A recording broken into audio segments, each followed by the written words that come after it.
Mon enfant refuse le brossage des dents et les soins dentaires. Comment faire? Pourquoi mon enfant refuse-t-il d'ouvrir la bouche chez le dentiste? Est-ce un caprice? Et si cette appréhension était en lien avec un trouble alimentaire pédiatrique?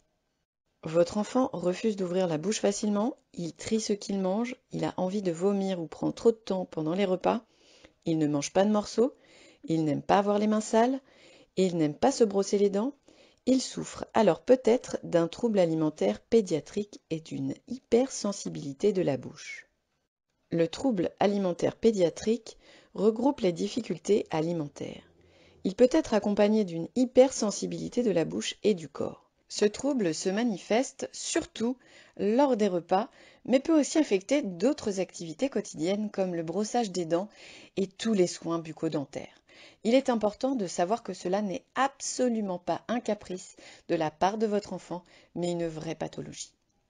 En quoi une rééducation chez un orthophoniste peut-elle aider à préparer le brossage des dents et des soins chez le dentiste? Le trouble alimentaire pédiatrique et l'hypersensibilité buccale sont abordés depuis peu dans le domaine médical. Or, il est difficile d'approcher la bouche de ces enfants pour lesquels une visite chez le dentiste peut vite se transformer en cauchemar. Ils ont pourtant besoin, comme tout le monde, de soins dentaires réguliers pour éviter les caries et autres pathologies. C'est dans ce contexte que l'orthophoniste peut intervenir, en proposant une prise en soin du trouble alimentaire pédiatrique et des difficultés sensorielles. Cette prise en soin est possible dès la naissance et consiste à stimuler et désensibiliser toute la sphère orale de l'enfant.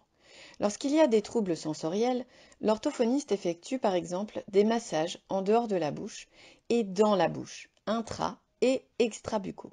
Un vrai partenariat se mettra en place entre les parents et l'orthophoniste, qui sera là pour répondre à leurs questions et donner tous les conseils nécessaires. Il est primordial de ne pas forcer un enfant qui a un trouble alimentaire pédiatrique ou des troubles sensoriels.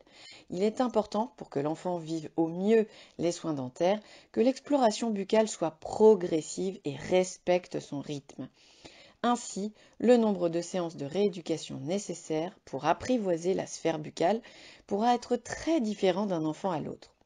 Une fois la désensibilisation bien engagée, les parents pourront retenter en douceur une nouvelle consultation dentaire. Et pour l'enfant en situation de handicap, comment peut-on préparer des soins dentaires? Un enfant en situation de handicap peut fréquemment présenter un trouble alimentaire pédiatrique. Il est également plus à risque de développer des problèmes dentaires. Cela s'explique par les difficultés à mâcher, un brossage de dents difficile à mettre en place, une tendance à beaucoup saliver. Le manque de soins dentaires peut également avoir beaucoup de répercussions. Mauvaise haleine, douleurs, difficultés articulatoires. Il peut aussi aggraver d'autres maladies déjà existantes chez l'enfant. Dysfonctionnement des glandes produisant la salive, douleur de la face. Pour toutes ces raisons, il est très important que l'enfant se rende régulièrement chez son dentiste ou pédodontiste, dentiste pour enfants, pour recevoir les soins de première nécessité.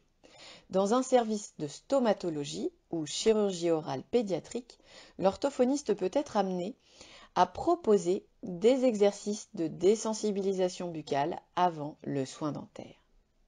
Dans certains hôpitaux, une psychomotricienne peut également faire une séance de relaxation avant le rendez-vous dentaire pour détendre l'enfant. Les soins peuvent également être facilités par le méopa. Il s'agit d'un gaz incolore et inodore qui peut être administré par le personnel médical ou paramédical. Il permet d'apaiser et d'atténuer la douleur de l'enfant pendant les soins. Le patient reste éveillé, peut communiquer avec son entourage, mais a une sensibilité modifiée. Les soins dentaires sont essentiels et doivent pouvoir être prodigués à chaque enfant, même dans le cadre d'un trouble alimentaire pédiatrique ou de difficultés sensorielles. Une rééducation orthophonique peut permettre une désensibilisation bucco-faciale nécessaire à une bonne hygiène bucco-dentaire.